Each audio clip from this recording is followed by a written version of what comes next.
Hello students. तो आज की इस वीडियो में आपका स्वागत है। आज हम आपको एक्टिव से पैसिव वॉइस में बदलते समय जो उसके कॉमन रूल्स हैं उनके बारे में चर्चा करेंगे। तो आइए देखते हैं कि उसके कॉमन रूल्स क्या हैं। देखिए, एक्टिव से पैसिव जब आप बनाएंगे तो एक्टिव से पैसिव बनाते समय जो कॉमन रूल्स हैं, सामान्य नियम हैं, वो आपका इस प्रकार यहाँ पर रूल्स हैं, नियम है। और जैसा कि इसमें पहला, दूसरा, तीसरा, ये तीन रूल्स जो है सबसे ज्यादा महत्वपूर्ण है, जो हमेशा ही, देखिए, ये तीन रूल्स ऐसे हैं जो सबसे ज्यादा महत्वपूर्ण है, जो हमेशा ही एक्टिव वॉइस से पैसिव वॉइस बनाते समय लगेंगे। अब ये रूल्स कैसे अप्लाई होंगे, अब आइए हम इसको आपको एक पैटर्न, एक नमूना के आधार पर इसको समझाते हैं। तो देखिए, सबसे पहला पहला जो आपका नियम है, इसमें ये कह रहा है कि जब भी आपको एक्टिव वॉइस से पैसिव वॉइस बनाना हो तो सबसे पहले सब्जेक्ट को ऑब्जेक्ट में और ऑब्जेक्ट को सब्जेक्ट में बदलना होगा। तो देखिए, यहाँ आपका अगर ही ड्रिंक्स मिल्क, अगर ये एक्टिव वॉइस है, देखिए ही ड्रिंक्स मिल्क, अगर ये एक्टिव वॉइस है और इसको आप पैसिव में चेंज करना चाहते हैं, पैसिव में बदलना चाहते हैं, तो एक्टिव वॉइस का जो सब्जेक्ट है, तो सबसे पहले इस सब्जेक्ट को आप बदल देंगे इसके ऑब्जेक्ट में। देखिए, जब ही को ऑब्जेक्ट बदलते हैं तो ही का ऑब्जेक्ट होता है हिम, और जब आप एक्टिव से पैसिव बनाते हैं तो ये जो आपका ही है, जो सब्जेक्ट ऑब्जेक्ट में हिम में बदल रहा है, तो उससे पहले एक प्रीपोजिशन भी लगता है, इसीलिए यहाँ बाई लगा दिया गया है, बाई हिम हो गया है। तो सब्जेक्ट को ऑब्जेक्ट में बदल दिया गया, सब्जेक्ट को ऑब्जेक्ट में। अब देखिए, ऑब्जेक्ट को सब्जेक्ट में बदलना है, तो इसका सब्जेक्ट ऑब्जेक्ट में बदल गया, और इसका जो ऑब्जेक्ट था, अब ये देखिए, ये ऑब्जेक्ट आपका यहाँ आकर के सब्जेक्ट में चेंज हो गया। तो ये पहला पहला नियम, कभी भी जब भी आप एक्टिव से पैसिव बनाएंगे तो एक्टिव से पैसिव बनाते समय ये रूल्स हमेशा चलेंगे, यही चीज आपको ध्यान देना है। अब आइए रूल्स नंबर 2 के बारे में देखते हैं। दूसरा नियम कह रहा है कि वर्ब का थर्ड फॉर्म का प्रयोग हमेशा होगा।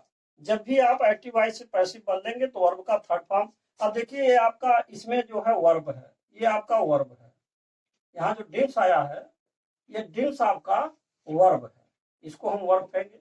और डिंस, जब एक्टिव वॉइस में डिंस आया है, इसका जब पैसिव हम बना रहे हैं, तो यहाँ जो आपका वर्ब आ रहा है, यह डिंक का थर्ड फॉर्म, यानी कि वी थर्ड यहाँ पर प्रयोग किया जा रहा है। डिंक का सेकंड फॉर्म डैंक होता है, थर्ड फॉर्म ड्रंक होता है, तो थर्ड फॉर्म यहाँ यूज किया गया। तो ये आपका वी थर्ड हमेशा लगेगा। कभी भी एक्टिव से पैसिव बनाएंगे तो थर्ड फॉर्म हमेशा लगाया जाएगा। अब आइए तीसरा देखते हैं। तीसरा रूल क्या है? तीसरा आपका है कि जो वर्ब होगी ना, ये वर्ब आपका ट्रांजिटिव होना चाहिए। अब देखिए, एक बात और समझना है कि जैसे एक्टिव वॉइस का ये जो वर्ब है, इसका जो है ट्रांजिटिव होना बहुत जरूरी है, ट्रांजिटिव होना जरूरी है। जब यह वर्ब ट्रांजिटिव होगी तभी यह पैसिव में बदलेगा, अगर ये ट्रांजिटिव नहीं होगी तो पैसिव नहीं बदलेगा। तो अब ट्रांजिटिव क्या है? तो ट्रांजिटिव के बारे में पिछले वीडियोज में मैं बता चुका हूं, और उसमें आप देख सकते हैं।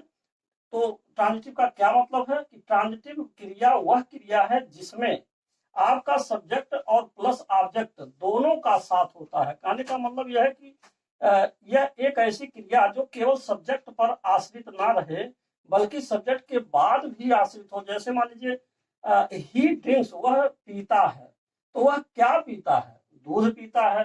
तो पीने का जो संबंध है वो किससे है? उससे है। कौन पीता है? वह पीता है। और क्या पीता है, इससे संबंध है, यानी कि मिल्क पीता है।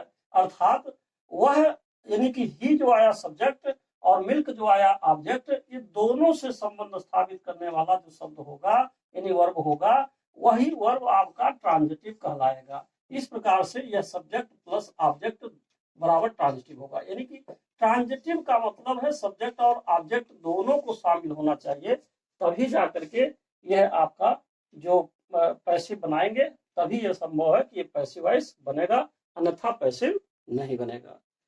तो ये बात हमेशा याद रखना है। तो यही मेन रूप से आपका 3 कॉमन रूल्स थे। ओनली थ्री आप कह सकते हैं।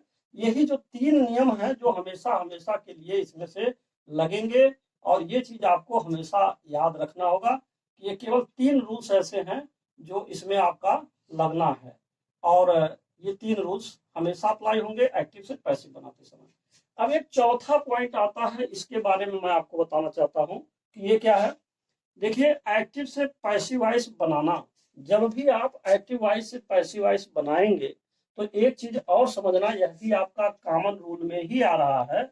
और क्या नियम है कि एक्टिव से पैसिव हम किसका बनाएंगे, किसका एक्टिव से पैसिव बनेगा। तो एक्टिव से पैसिव आप याद रखिए केवल 3 चीजों का बनता है। पहला आपका टेंसेज है, टेंसेज का पैसिव वॉइस बनाते हैं। और दूसरा आपका मॉडल्स हैं, इनका हम पैसिव वॉइस बनाते हैं, टेंसेज और मॉडल्स। और तीसरा पॉइंट आपका है इंपरेटिव सेंटेंस के बारे में। तो अब आपको हम जो है नेक्स्ट वीडियो में, जो नेक्स्ट वीडियो आएगा, तो नेक्स्ट वीडियो में हम चर्चा करेंगे बारी बारी से कि टेंसेज का पैसिव वॉइस कैसे बनेगा, फिर मॉडल्स का कैसे बनेगा, और इंपरेटिव सेंटेंसेज का पैसिव वॉइस कैसे बनेगा। तो यह वीडियो अब यहीं पर समाप्त होता है।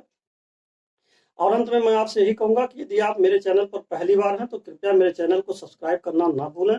साथ ही साथ बेल आइकन भी अवश्य दबाएं, जिससे कि जो भी मैं नए वीडियोज बनाऊं वह आप तक उसका नोटिफिकेशन पहुंच सके। Thanks for watching this video.